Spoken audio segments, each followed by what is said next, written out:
Hi guys, I'm showing you something I'm doing the 10 tonight, well a bit more progress on something I'm doing on the 10 anyway. So on the Renault 10 Renault 8s, possibly Dauphins, I'm not sure, I've never seen one in the flesh. They've got the front end of them, you've got the heater matrix. Let me show you, that makes more sense, doesn't it? So on the 10s, for a fact, you've got this vent here, and then as you're going down the road, that pushes loads and loads of air into this section, which then goes through those square cutouts there, through some tubes, and then it comes out the face vents on there. You've also in there got the heater matrix. Now obviously the trouble is you've also got the bleed screw for the matrix there somewhere, and obviously you've also got water coming through that vent, so consequently you have a little vent down here which comes out just inside here somewhere, and the idea is that when water gets in this section here, rather than sitting here and rot the thing out, it's supposed to come out that hole, trickle its way down through an enormous channel all the way to the front of the car down here. Now it's a very common problem on these, that channel gets built up with all sorts of mud, crud, you name it, and I don't think I've actually seen one in the flesh that hasn't been on its way out, because obviously after years and years and years all the crap builds up.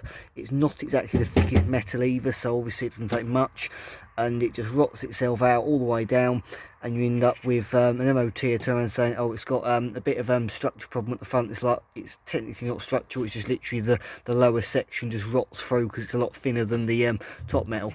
So what I've decided to do is this rather crap looking repair I did a couple of Christmases ago, because I washed it in some stupid low temperature because I was bored, and I suddenly found water coming straight through inside the car, and basically about here is actually the bulkhead that, well, it is actually the underside of the dashboard, and your feet go underneath there. The bulkhead itself is about here. And the idea of this bit is that obviously it takes the water out from where the matrix is above your feet, where the heater is, all the way down, and then it's supposed to take it all the way through the channel out to the front of the car here. So I sorted this bit out at the time just to make the car watertight.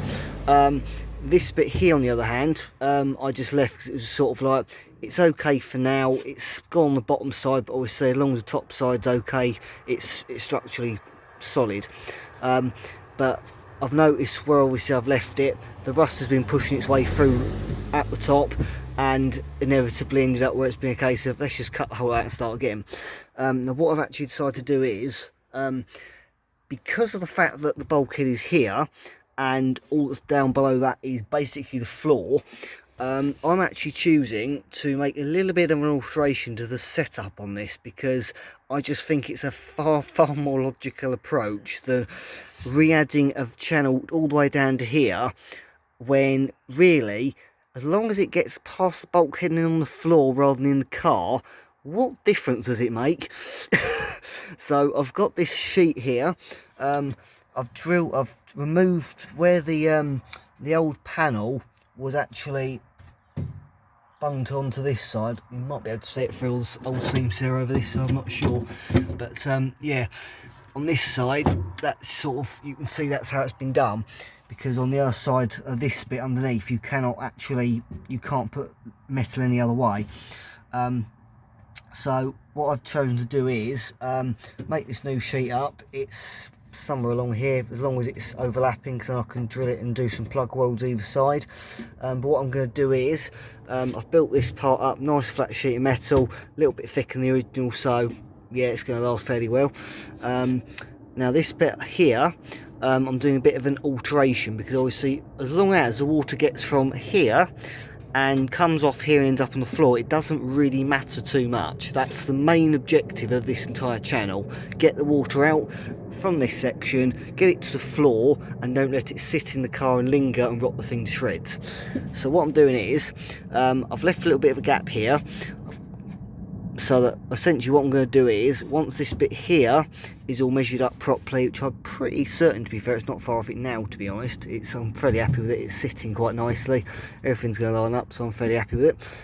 What I'm going to do is get all this welding here sort of ground back so it looks a heck of a lot nicer. It's a lot easier to work with. Make another patch that is basically that shape. Obviously join it here, probably do a lap joint here, do a couple of plug welds again, just so we've essentially just got a continuous thing where the if the water does go anywhere, it can only go downwards. So obviously if you do a lap and it's like that, then it can only go that way, it can't work its way inside that joint. Yeah, what I'm going to do is, obviously around the edges here, it's going to be pretty difficult because it's flat. So all I'll be able to do here is probably run some really nice seam welds along there. At the end of the day, the water should go down this deep part in the middle here where I sort of shaped it into like a V shape like that. So the water should channel itself down, but obviously this isn't flat, it's not, or anything like that. So it's a case of, obviously if the car's going around a course like that and water's going down it, it's never going to follow that, it's going to go wherever the hell it fancies. So yeah, to make sure that these sides especially are nice and sealed up. And then the idea I've got is the piece I put here, I'm going to put a step in it like I did on the Mark 1's rear quarter panels, step it downwards so that it underlaps this one here, which again means that rather than having it sat like that and then you can get water between A and B and then it rots itself out and starts pushing through again, put it underneath it, and that way the join can only send the water down, it can't trap it in between the two. So that's the idea I've got. Obviously just got to put it into action. But yeah, this is it's a fairly common problem on 10s and the 8s as far as I'm aware. This bit is probably the worst bit to do because there's so many blooming shapes involved in getting it right, so it's an absolute pig.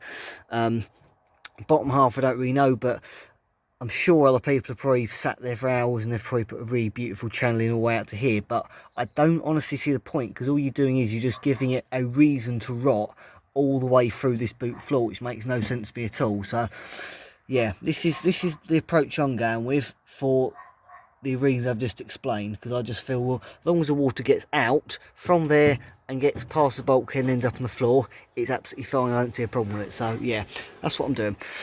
So yeah, just thought I'd show you a little bit of progress what I'm getting up to. But yeah, it's very satisfying indeed when you can see a solution to a problem, and obviously all going well, it works nicely. Happy days indeed. So yeah, I'll show you when I got a little bit more progress on my sleeve.